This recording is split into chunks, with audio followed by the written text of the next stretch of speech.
Hi hello எல்லாருக்கும் வணக்கம் and welcome back to my channel. எல்லோரும் ஹெல்த்தியாகவும் சந்தோஷமாகவும் இருப்பீங்கன்னு நம்புகிறேன். இன்றைக்கி நம்ம சேனலில் என்னோடய ஃபுல் டே ரொட்டீன் தான் உங்க கூட ஷேர் பண்ணிக்க போகிறேன்.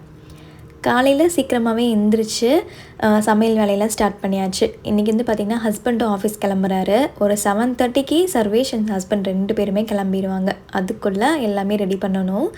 இன்றைக்கி பார்த்திங்கன்னா பன்னீர் ஃப்ரைட் ரைஸ் தான் பிளான் பண்ணியிருக்கேன். ஸோ ஃபஸ்ட்டு பார்த்திங்கன்னா ஹஸ்பண்ட் டீ குடிக்கிற பழக்கம் இருக்குது. காலையில் டீ எல்லாம் வச்சுட்டு சர்வேஷ்க்கும் பால்லாம் கொடுத்துட்டு அதுக்கப்புறமா பாஸ்மதி ரைஸ் குக்கரில் வச்சுருக்கேன். பக்கத்துலேயே பார்த்திங்கன்னா எக்கு பாயில் பண்ணுறதுக்கு வச்சாச்சு. இப்போது பன்னீர் ஃப்ரைட் ரைஸ்க்கு எங்கிட்ட இருக்கிற காய் கேரட் மட்டும்தான். பீன்ஸு குடமிளகா அதெல்லாம் எதுவுமே இல்லை. காய் போட்டாலுமே அதிகமாக சர்வேஷ்க்கு பிடிக்காது. அதனால் கொஞ்சமாக கேரட் மட்டும் வச்சுட்டு மற்றது பன்னீர் ஃபுல்லாக போட்டுட்டேன். பன்னீரை இந்த மாதிரி பட்டரில் ஃப்ரை பண்ணிவிட்டு அப்புறமா நம்ம எந்த டிஷ்ஷாக இருந்தாலும் அதில் சேர்த்துக்கிட்டோம் அப்படின்னா அது நல்லாயிருக்கும். அப்படி இல்லைன்னு வச்சுக்கோங்களேன், ஒரு மாதிரி வதக்குன்னு இருக்கும். ஏன்னா பன்னீர் சீக்கிரமாகவே வெந்துடும் இல்லைங்களா, ஒரு 5 மினிட்ஸ் தான் ஆகும் அது குக் ஆகிற டைமே. ஸோ அந்த டைமில் நம்ம கிரேவிலையோ இல்லை ஃப்ரைட் ரைஸ்லேயே போட்டோம் அப்படின்னா அதை சாப்பிட்றக்கு ஒரு மாதிரி ரப்பர் மாதிரி இருக்கும். இந்த மாதிரி பட்டர்லேயோ நெய் இல்லாட்டி ஆயிலில் கூட நீங்கள் ஃப்ரை பண்ணிவிட்டு சேர்த்துக்கலாம். ஸோ நான் எல்லாமே ரெடி பண்ணி வச்சுட்டு மறுபடியும் கொஞ்சம் பட்டரில் ஃபஸ்ட்டு ஒரே ஒரு கார்லிக் மட்டும் குட்டி குட்டியாக கட் பண்ணி போட்டு ஃப்ரை பண்ணிவிட்டேன். நம்ம ஃப்ரைட் ரைஸ்க்கு கடுகு கருவேப்பிலை எதுவுமே தேவையில்லை. அதுக்கப்புறமா கேரட்டு போட்டு ஓரளவுக்கு வதங்கினதுக்கப்புறமா பன்னீரும் சேர்த்து தேவையான உப்பும் போட்டு சேர்த்துக்கிறேன். பன்னீர் பார்த்திங்கன்னா பட்டாணி ஆல்ரெடி வேக வச்சுருந்தேன். நேற்று பட்டாணி குழம்பு வச்சுனாலும் அப்படி கொஞ்சம் எடுத்து வச்சுட்டேன். இது நம்ம குழம்புக்கெலாம் போடுறோம் இல்லைங்களா, அந்த பட்டாணி தான். அதுக்கப்புறமா நம்ம பன்னீரையும் சேர்த்துக்கிட்டு ரெடி பண்ணி வச்சுக்கிற ரைஸும் போட்டுக்கலாம். ரைஸ் கொஞ்சம் விதையாக இருந்தால் தான் நல்லாயிருக்கும். ரைஸு எல்லாமே போட்டு மிக்ஸ் பண்ணிவிட்டு உப்பும் தேவையான அளவு சேர்த்துட்டு கடைசி இறக்குற டைமில் கொஞ்சமாக பெப்பரும் கொத்தமல்லி இலையுமே தூவிட்டு பன்னீர் ஃப்ரைட் ரைஸ் ரெடி பண்ணியாச்சுங்க. டைம் ஆகிடுச்சு. சூடாகவே பேக் பண்ணிட்டேன். போட்டு வச்சுட்டேன் அப்படின்னா அட்லீஸ்ட் அவன் ஷூ போட்டு ஜர்க்கின் போகிற டைம்லேயே கொஞ்சம் சூடாறிடும். ஸோ அதனால் போட்டு வச்சுட்டேன். ஸ்நாக்ஸுக்கு 2 ஃப்ரூட் கொடுத்துருக்கேன். ப்ளஸ் பாயில்டு எக்கு, அவனுக்கு எல்லோ பிடிக்காது, ஒயிட்டு மட்டும் வச்சுட்டு கொஞ்சம் முறுக்கு வச்சுருக்கேன். நம்ம என்ன தான் ஃப்ரூட்ஸு அது இதுன்னு பார்த்து பேக் பண்ணாலும் குக்கீஸு முறுக்குன்னு கண்டிப்பாக ஏதோ ஒன்று கேட்பான்.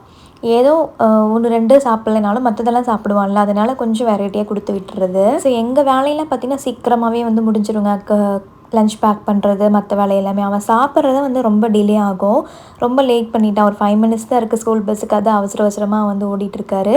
சர்வீஸை கொண்டே விட்டுட்டு வந்துட்டு அதுக்கப்புறமா ஹஸ்பண்ட் கிளம்புவாங்க. ஏன்னா அவருக்கு ஆஃபீஸ் பஸ்ஸுக்கு இன்னும் கொஞ்சம் டைம் இருக்குது. அவர் பிரேக்ஃபாஸ்ட் சாப்பிட்டுட்டு அதுக்கப்புறமா லஞ்ச் பேக் எடுத்துகிட்டு போவார். அதனால் அவரோட லஞ்சு நான் பேக் பண்ணல இன்னும். சரி பேக் பண்ண ஆரம்பிச்சிடலாம் அப்படின்ட்டு அதையுமே ரெடி பண்ணி வச்சுட்டேன். ஸோ ஹஸ்பண்ட் ஆஃபீஸ் போகும்போது ஃப்ரெண்ட்ஸு கூட 2 பேர் யாராவது வருவாங்க. அவங்களும் லஞ்ச் கொண்டு வருவாங்க. இன்கேஸ் பத்தலை அப்படின்னா என்ன பண்ணுறதுன்னு எப்போவுமே எக்ஸ்ட்ரா லஞ்ச் தான் பேக் பண்ணி அனுப்புறது. ஆஃபீஸ் போகும்போது அவளோட லஞ்ச் பேக்கு ப்ளஸ் இன்னொரு பேக்கும் பேக் பண்ணிடுவேன். எல்லாம் ஷேர் பண்ணி சாப்பிடும்போது கரெக்டாக இருக்கும் அப்படின்ட்டு. ப்ளஸ் அவருக்குமே பாயில்டு எக் வச்சுட்டு மோர் ரெடி பண்ணியிருந்தேன். கொத்தமல்லி கருவேப்பிலை பச்சை மிளகாய் இஞ்சிலாம் போட்டு மோர் ரெடி பண்ணியிருந்தேன். நான் ஆஃபீஸ் போகிற டைமில் ஏதோ 1-2 டிஷ் கொண்டு போகணும்னு வச்சுக்கோங்களேன், அது என்னமோ மாதிரி இருக்கிற மாதிரி இருக்கும். என்ன சொல்கிறது, சாப்பிட்ட மாதிரி ஃபீலிங்கே இருக்காது. கொஞ்சம் 2-3 ஐட்டம் சேர்த்து இருந்துச்சு அப்படின்னா நமக்கு சாப்பிட்ற கொஞ்சம் நல்லாயிருக்கும். அதனால தான் பார்த்திங்கன்னா மோர் இந்த மாதிரிலாம் கொடுத்து அனுப்புறது. ஒன்று ஏதோ பாய்க்கு பிடிக்கல அப்படின்னாலும் இன்னும் சாப்பிட்டது கொஞ்சம் வயிறு ஃபீல் பண்ணிக்குவோம்ல, அதனால தான். ஸோ அவரோட லஞ்ச் பேக்கும் பேக் பண்ணி வச்சாச்சு.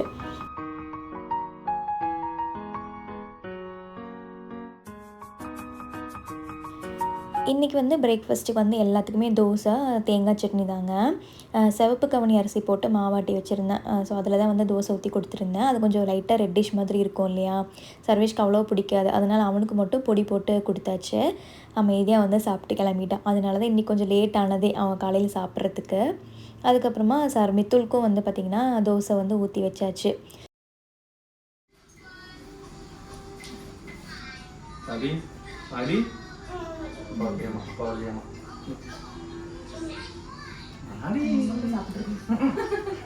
பாய் சொல்லு அம்மாக்கு. ஓ நான் போறேன் தெரிஞ்சிச்சு. பை see you பாய் சொல்லு. பாய் சொல்லு அம்மாக்கு. உம்மா குச்சு. உம்மா குச்சு. இது பிஸியா இருக்கு. உம்மா குச்சு. தெரிஞ்சிச்சு இருக்கு. Okay, bye bye. Bye. Sometimes வந்து மித்துல் வந்து 8 மணி 8:30 மணி வரைக்கும்லாம் தூங்குவான். அப்படி இல்லை அப்படின்னா நான் எந்திரிச்சு ஒரு 1/2 அன் ஹவர்லேயே வந்து எந்திரிச்சிருவாங்க. பக்கத்தில் ஆள் இல்லைன்னு அவனுக்கு நல்லாவே தெரியுது. ஸோ இன்னைக்கு கொஞ்சம் சீக்கிரமாகவே எந்திரிச்சிட்டான். ரொம்ப டயர்டாயிட்டான். அதனால் டக்குன்னு அவனுக்கும் வந்து தோசை ஊட்டி விட்டுட்டு நான் அதுக்கப்புறமா வந்து பார்த்திங்கன்னா அந்த பெட்டெல்லாம் கொஞ்சம் க்ளீன் பண்ணலாம் அப்படின்ட்டு வந்துட்டேன். நான் தைராய்ட் டேப்லெட் சாப்பிட்றதுனால ஒரு 1 ஹவர் 1.5 ஹவர்ஸ்க்கு அப்புறம் தான் என்னோடய ப்ரேக்ஃபாஸ்ட் நான் வந்து சாப்பிடுவேன். ஸோ லைட்டாக பசி வந்தால் மட்டும் தான் நான் சாப்பிட்றது, இல்லாட்டி நான் சாப்பிட்றதில்ல. ஸோ எங்கள் வீட்டில் வந்து பார்த்திங்கன்னா ஹஸ்பண்ட் தான் ஃபஸ்ட்டு எந்திரிப்பாங்க. அவங்க எந்திரிச்சோன்னே அவரோட பெட்ஷீட் அவர் வந்து மடித்து வச்சுருவார், சர்வேஷோடது மடித்து வச்சுருவார். அதுக்கப்புறம் தான் நான் எந்திரிப்பேன். அதுக்கப்புறம் கொஞ்சம் லேட்டாக போய் தான் நான் வந்து என்னோடய பெட்ஷீட்டை மித்தலோடதெல்லாம் வந்து மடித்து வைக்கிறது. ஸோ பெட்டெல்லாம் கொஞ்சம் ரெடி பண்ணி வச்சுட்டு வந்துட்டு நான் என்னோடய பிரேக்ஃபாஸ்ட் வந்து எடுத்துக்கிட்டேன். நேற்று சாப்பாடு வந்து கொஞ்சம் மிச்சமாக இருந்தது. நைட்டு தண்ணி ஊற்றி வச்சுருந்தேன். அதுதான் தயிர் ஊற்றி கரைச்சி வந்து குடிக்கிறேன். ஸோ பழைய சாப்பாடுக்கு வெயிட் போடுன்னு சொல்லுவாங்க, பட் அதையும் தாண்டி எனக்கு ரொம்ப பிடிக்கும்.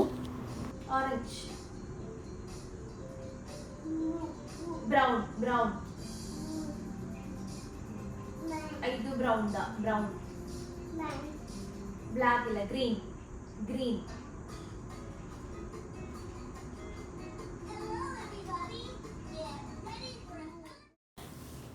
இப்போ மித்தல் முன்னாடி யாராவது ஏதாவது சாப்பிட்டாங்க அப்படின்னா அவனுக்கு அதை டேஸ்ட் பண்ணி பார்க்கணும் அப்படின்ட்டு ஒரு ஆசை இருக்கும். அதே மாதிரி நான் கொஞ்சம் கொடுத்தேன், அவனுக்கு பிடிச்சிருச்சு. திருப்பி வந்து கேட்டுருந்தான். சரின்னு கொஞ்சம் வந்து ஊட்டி விட்டுட்டு இருந்தேன். அதுக்கப்புறம் நம்மளோட பெரிய டாஸ்க் என்னென்னு பார்த்தீங்கன்னா, காலையில் டீ வச்சதுலேருந்து இப்போ நான் சாப்பிட்ட வரைக்கும் இருந்த பாத்திரம் ஃபுல்லாக சிங்க்கு ஃபுல்லாக இருந்தது. ஸோ அது எல்லாத்தையுமே வாஷ் பண்ணிவிட்டு கிச்சன் ஃபுல்லாக க்ளீன் பண்ணி விட்டாச்சு. மத்தியானத்துக்கு வந்து எனக்கு சமைச்சாச்சு. சர்வேஷ்க்கும் மித்துலுக்கு மட்டும் குக் பண்ணணும். ஏன்னா சர்வேஷ்க்கு ஃப்ரைட் ரைஸ் தான் லஞ்சு கொடுத்து விட்டோம். திருப்பி அதே வந்து மத்தியானம் ஒரு 3 o'clock வந்து சாப்பிடுவான். அப்போது எனக்கு கொடுக்க பிடிக்காது அதே டிஷ்ஷு. எனக்கு சுத்தமாக அந்த மாதிரி பிடிக்காது ஒரே டிஷ் சாப்பிட்றதுக்கு. குழந்தைங்களுக்கும் நான் அந்த மாதிரி பழக்கலை. காலையில் ஒன்று கொடுத்தோம் அப்படின்னா திருப்பி நான் மத்தியானம் வேறு எதாவது கொடுப்பேன். அவங்க 2 பேர்த்துக்கு மட்டும் குக் பண்ணணும். ஸோ மித்தல் வந்து சாப்பிட்டுட்டான். ஒரு மணி நேரம் கழித்து திருப்பி வந்து பால் மிக்ஸ் பண்ணி கொடுப்பேன். ஒன்று காலையில் எந்திரிச்சோடனே பால் கொடுத்துருவேன். ஸோ இன்றைக்கி கொஞ்சம் வேலை இருந்ததுனால கொடுக்க முடியல. அதனால் பிரேக்ஃபாஸ்ட் ஊட்டிட்டு ஒரு மணி நேரம் கழித்து பால் வந்து கொடுத்துருவேன். நான் பால் ஜூஸு எது எடுத்துகிட்டு வந்தாலும் சரி, சார் ஃபஸ்ட்டு பால்கனிக்கு தான் ஓடுவார். தூக்கி வச்சுட்டு நம்ம காரு பஸ்ஸில் வேடிக்கை காமிச்சிட்டு பால் வந்து கொடுக்கணும். அவனாக பிடிச்சி இன்னும் குடிக்க ஆரம்பிக்கல. டம்ளர்லேயே இன்னும் குடிக்க தெரியாது, ஃபுல்லாக கொட்டிக்குவான். ஸோ அதுக்கப்புறமா கொஞ்சம் துணியெலாம் இருந்துச்சுங்க மடிக்கிறதுக்கு. எனக்கு பிடிக்காத வேலை 2 பார்த்திங்கன்னா, ஒன்று குக் பண்ணுறது, இன்னொன்று துணி மடிக்கிறது தான். ஸோ மேக்ஸிமம் துணி மடிக்கிற வேலையில் என் ஹஸ்பண்ட் கிட்ட கொடுத்துருவேன். பட்டு என்ன பண்ணுறது, வேறு ஆப்ஷன் இல்லை. நம்ம மடிக்கணும் அப்படிங்கிற சுச்சுவேஷன் வந்தால் நான் தான் மடித்து வைக்கிறது. துணியெலாம் மடித்து எடுத்து வச்சுட்டு அதுக்கப்புறமா சரி வீடு கூட்டலாம் அப்படின்ட்டு எல்லாத்தையுமே சோஃபாலாம் க்ளீன் பண்ணிகிட்ருக்கேன்.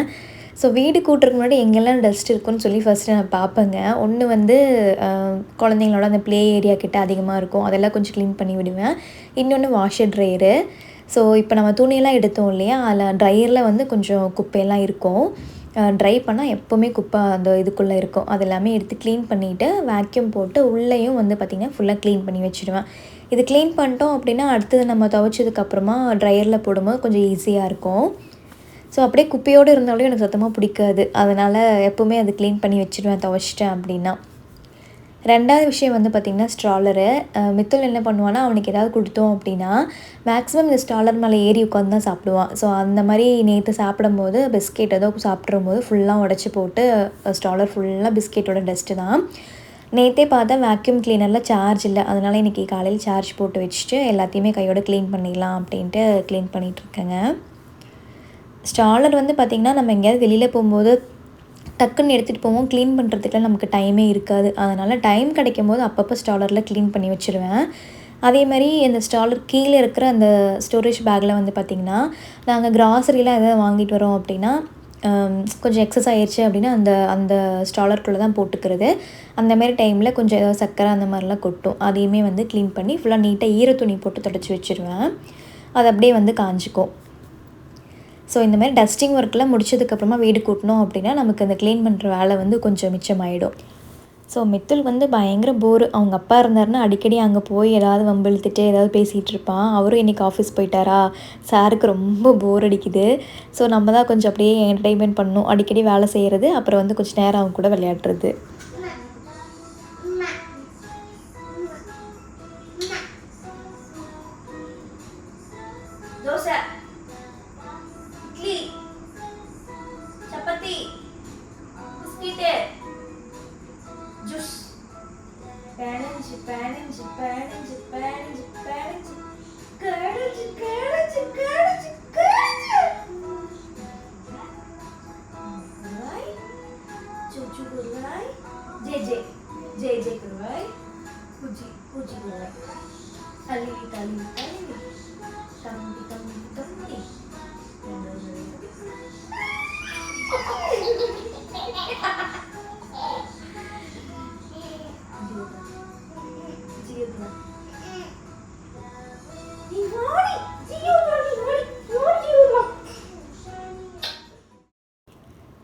அப்படியே விளையாட்டு காட்டிகிட்டே வந்து குளிக்க வச்சாச்சுங்க. இது கொஞ்சம் பெரிய வேலை தான் அவனுக்கு குளிக்க வைக்கிறது அப்படிங்கிறது. ஏன்னா அவனுக்கு சோப் வந்து ஃபேஸில் போடுறது அவ்வளோ பிடிக்காது. எரியாது தான், பட் இருந்தாலும் அவனுக்கு பிடிக்காது. கடைசியாக வந்து அதுக்காக கொஞ்சம் அழுவான். அதுக்கப்புறம் துண்டு வச்சு துடைக்கிறது அவனுக்கு சுத்தமாக பிடிக்காது. டெய்லியும் இந்த சீன் நடக்கும். குளிக்க வச்சிருந்ததுக்கப்புறமா அழுகிறது, அதுக்கப்புறம் திருப்பி கொஞ்சம் நேரம் கழித்து சமாதானப்படுத்துறது. ஸோ குளிக்க வச்சுட்டு வந்ததுக்கப்புறமா பார்த்திங்கன்னா எப்போவுமே ராகி கூழ் வந்து கொடுப்பேன். அது சின்ன வயசுலேருந்தே இருக்கிற ஒரு பழக்கம் தான். இது வந்து ராகி ஊற வச்சு அதில் பால் எடுத்து கொடுத்ததுங்க. ராகி ஊட்டி விட்டுட்டு அதுக்கப்புறமா நான் வந்து ஒரு 11 போல் ஜூஸ் ஏதாவது குடிப்பேன். இன்றைக்கி வந்து நெல்லிக்காய் ஜூஸ் தான் வந்து போடுறேன். நான் ஒரு 4 நெல்லிக்காய் எடுத்திருக்கேன். விதையெல்லாம் எடுத்துகிட்டு குட்டி குட்டியாக கட் பண்ணி வச்சுருக்கேன்.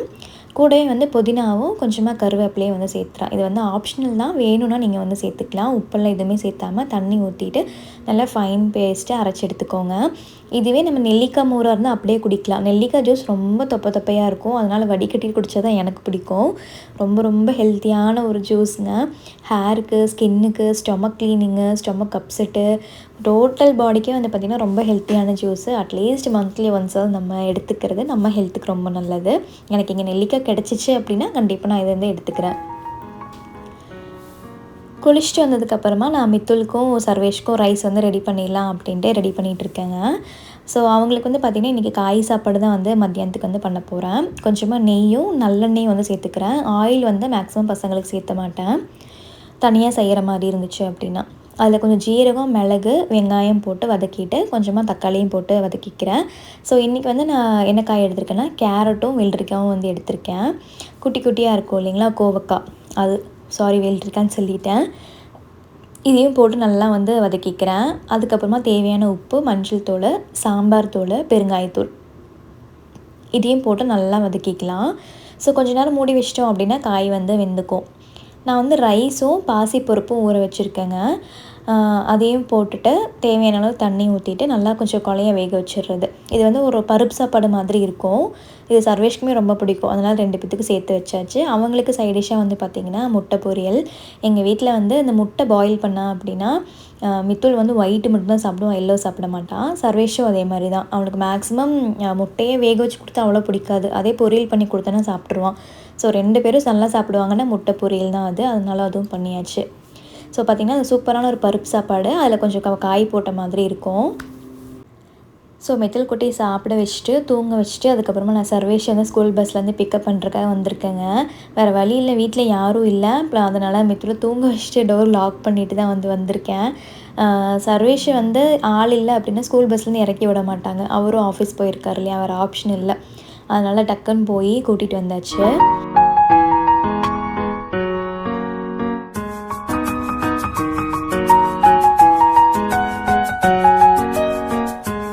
ஸோ ஈவினிங் வந்து ஒரு 4:30 கிட்ட ஆகும் சர்வேஷ் வந்து ரெடியாகி சாப்பிட்டு தூங்குறதுக்கு. எப்போதும் தூங்கிடுவான் மத்தியானம். ஸோ அதுக்கப்புறமா ஒரு கொஞ்சம் நேரம் நானும் ரெஸ்ட் எடுத்துகிட்டு ஈவினிங்க்கு மேலே கேக் பண்ணலாம் அப்படின்ட்டு 2 கப்பு வந்து மைதா ஆல் பர்பஸ் ஃப்ளோர் எடுத்திருக்கேங்க. 1 கப்பு வந்து கஸ்டர்ட் வெனிலா பவுட்ரு வந்து எடுத்திருக்கேன். Baking powder, baking soda, sugar 1 cup இதெல்லாமே போட்டு நல்லா மிக்ஸ் பண்ணிக்கிட்டேன். இன்னொரு பவுலில் வந்து 2 எக் எடுத்திருக்கேன். இது வந்து ரூம் டெம்பரேச்சரில் இருக்கணும். ஸோ 2 எக் எடுத்தாச்சு. அதுக்கப்புறமா வந்து அதே கப்பில் வந்து பார்த்திங்கன்னா 250 ml கப்பில் வந்து பட்டர் எடுத்திருக்கேன். இதுவுமே ரூம் டெம்பரேச்சரில் இருக்கணும்.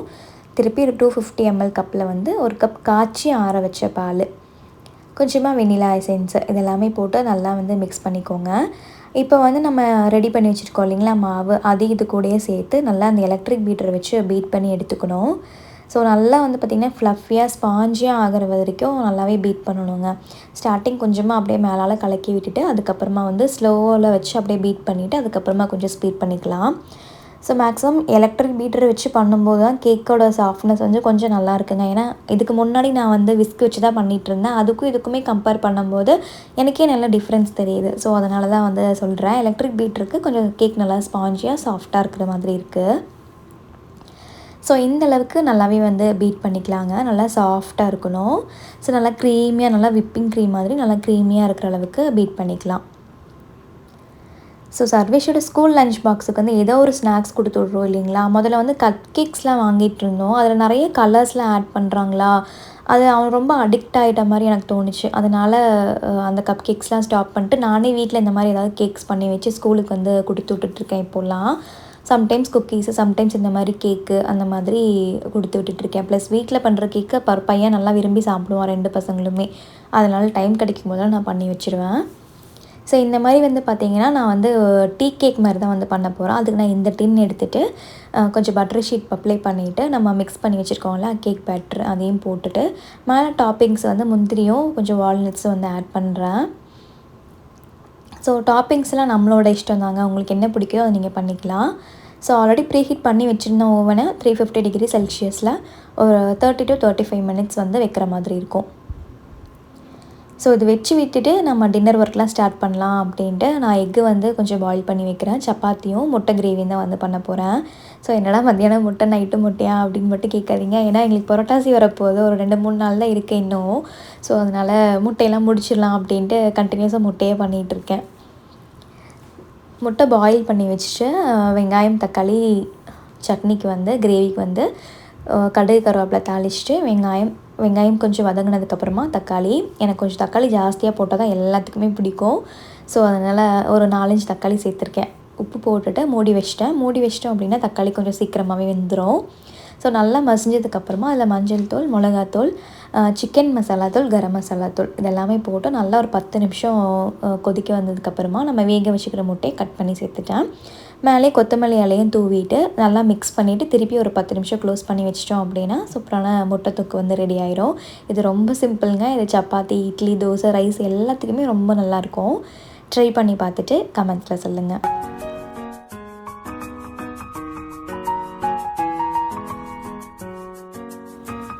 எப்போவுமே வந்து பார்த்திங்கன்னா சப்பாத்தி எல்லாம் பண்ணுறேன்னா முன்னாடியே கிரேவி குழம்பு இதெல்லாமே வச்சுருவேன். அதுக்கப்புறமா சப்பாத்தி போட்டு சுட சுட சாப்பிட்றதுக்கு வந்து எல்லாத்துக்குமே கொடுத்துருவேன்.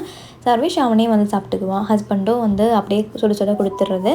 மித்துலுக்கு மட்டும்தான் நான் ஊட்டணும். எனக்கும் மித்துலுக்கு செஞ்சு வச்சுட்டு அதுக்கப்புறமா மித்துலுக்கு ஊட்டினதுக்கப்புறமா நான் சாப்பிடுவேன். மித்துலுக்கு வந்து சப்பாத்தியில் கொஞ்சமாக சுடு தண்ணி ஊற்றிட்டு கொஞ்சம் சாஃப்டானதுக்கப்புறம் ஊட்டிடுவேங்க. அவனுக்கும் சப்பாத்தி தான். நான் சாப்பிட்றதுக்குள்ளேயுமே ஹஸ்பண்ட் பாத்திரம்லாம் வாஷ் பண்ணி வச்சுட்டாரு. ஸோ நைட் எப்போவுமே அவர் தான் பாத்திரம் கழுவுறது. அந்த வேலை எனக்கு ரொம்பவே வந்து மிச்சமாகும். ஸோ அதுக்கப்புறம் கிச்சன்லாம் வந்து க்ளீன் பண்ணிட்டு ஷட்டர் க்ளோஸ் பண்ணியாச்சு. ஸோ நான் சாப்பிட்றதுக்கு முன்னாடியே ஓவன் ஆஃப் பண்ணிட்டேங்க. கேக் ரொம்பவே நல்லா வந்துருந்துச்சு.